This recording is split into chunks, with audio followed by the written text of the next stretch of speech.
వాటి దగ్గర ముసలి వాళ్ళు ఉంటారు, ఎండకి ఇబ్బంది పడతారు, వడదెబ్బ తగులుతుందని నెల్లూరులో 6 ఏసీ బస్ షెల్టర్స్ కట్టించారు. 6 నిజంగా అవన్నీ మూసేశారు. అవి ఎందుకు పోయాలో కంప్లీట్ చేసాం, వర్క్ పూర్తయింది. ఎందుకు వాడకూడదు? అది ప్రజల సొమ్ము, ప్రజా సొమ్ము, ప్రజలు కట్టిన ట్యాక్సుల నుంచి కట్టింది అది. కానీ దాన్ని పోయితే కూడా నిజంగా దారుణం. ఇట్లా ఈరోజు 2014 నుంచి 19 దాకా అనేక కార్యక్రమాలు చేశాం. అన్నిటికంటే ఇంపార్టెంట్ ఇల్లు. నేను నిరుపేదలకి ఇల్లు కట్టే బాధ్యతని ఆ రోజు ముఖ్యమంత్రిగా ఉన్న నారా చంద్రబాబు నాకు ఇచ్చారు. ఈ రాష్ట్రంలో నేనే దానికి మంత్రిని. 11 లక్షల ఇల్లు ఈ రాష్ట్రంలో శాంక్షన్ చేశారు. 11 లక్షలు. భారతదేశంలో హయ్యెస్ట్ శాంక్షన్ చేసింది మన రాష్ట్రంలోనే. అంతేకాదు టెక్నాలజీ, షీర్వాల్ టెక్నాలజీ టిట్కో ఇళ్ళకి తీసుకొచ్చారు. భారతదేశంలో ఏ రాష్ట్రంలో కూడా ఇంతవరకు షీర్వాల్ టెక్నాలజీతో పేదలకు ఇల్లు కట్టల. షీర్వాల్ టెక్నాలజీ ఎక్కడ కట్టారంటే, మీరు విజయవాడ పోతుంటే మంగళగిరి ఆ పక్క ఈ పక్క 30 అంతస్తుల బిల్డింగ్లు ఉంటాయి, వాటికి షీర్వాల్ టెక్నాలజీ వాడతారు. హైదరాబాద్లో ఎయిర్పోర్ట్ నుంచి పోతూ ఉంటే 30 అంతస్తులు 40 అంతస్తుల బిల్డింగ్స్ ఉన్నాయి, వాటికి షీర్వాల్ టెక్నాలజీ వాడారు. కానీ నేను నిరుపేదలు కట్టే ఇళ్ళకి షీర్వాల్ టెక్నాలజీ వాడాను. దానికి 100 రూపాయల నుంచి 200 రూపాయలు ఎక్స్ట్రా ఖర్చు అవుతుంది. అయితే ఆ రోజు ముఖ్యమంత్రి గారు నాకు స్వేచ్ఛ ఇచ్చారు. నారాయణ, చక్కటి ఇల్లు కట్టు. అనేక దేశ విదేశాల్లో పేదలకు ఇల్లు చూశాను నేను. సింగపూరు, చైనా, జపాన్, రష్యాలో. మనలాంటి ఇళ్ళు కాదు. ఈరోజు ఏదైతే టిట్కో ఇళ్ళు కట్టావో అలాంటి ఇళ్ళు వాళ్ళకు ఉన్నాయి. వాటిలన్నింటి ఆ రోజు ముఖ్యమంత్రి గారు చంద్రబాబు నాయుడు వివరించారు. అంతకంటే బ్రహ్మాండమైన ఇల్లు కట్టు. ప్రతి మహిళ తన భర్తతో పిల్లలతో ఆనందంగా ఉండే ఇల్లు కట్టినారని చెప్పాడు ఆ రోజు ముఖ్యమంత్రి. అందుకే అలాంటి ఇళ్ళు తీసుకొచ్చారు. మన నెల్లూరుకి 43,000 ఇళ్ళు, 1-2 కాదు.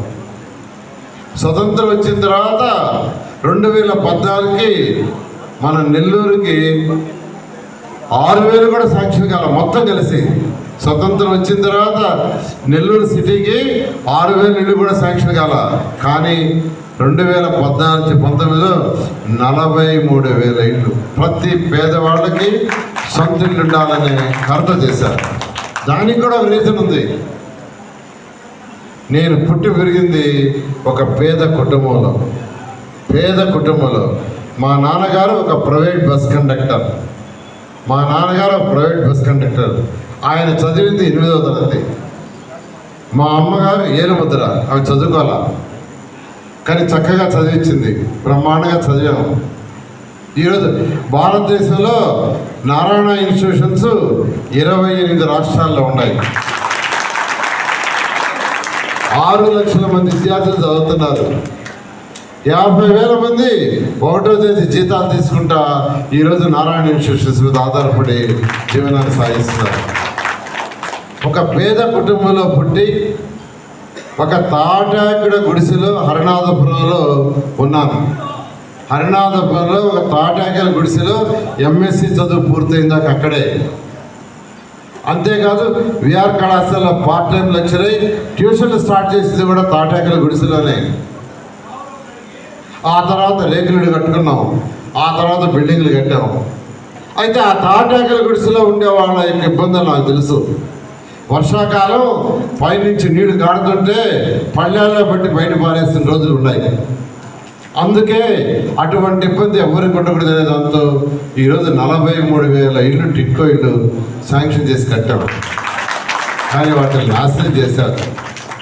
వాటి రంగులు కూడా ఆ రోజు తెలుగుదేశం పార్టీ ఎమ్మెల్యేలు తెలుగుదేశం పార్టీ కలర్ వేయాలంటే ఆ రోజు ముఖ్యమంత్రి నారా చంద్రబాబు ఒప్పుకోవాలా.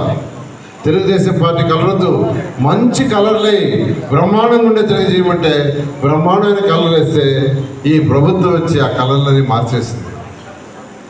నేను ఒకటి చెప్తున్నాను, 2024లో మీ అందరి సపోర్ట్తో ఈ రాష్ట్రంలో తెలుగుదేశం పార్టీ వస్తుంది.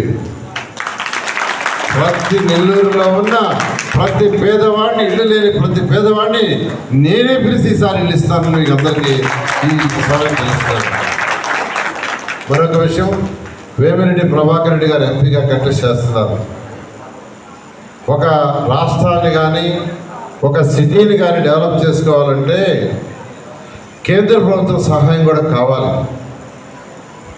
ఎందుకంటే టిడ్కో ఇళ్ళకి ప్రతి ఇంటికి 1,50,000 కేంద్ర ప్రభుత్వం ఇచ్చింది. టిడ్కో ఇళ్ళకి ప్రతి ఇంటికి 1,50,000 వాళ్ళు శాంక్షన్ చేశారు. మిగతాది మన రాష్ట్ర ప్రభుత్వం పెట్టింది.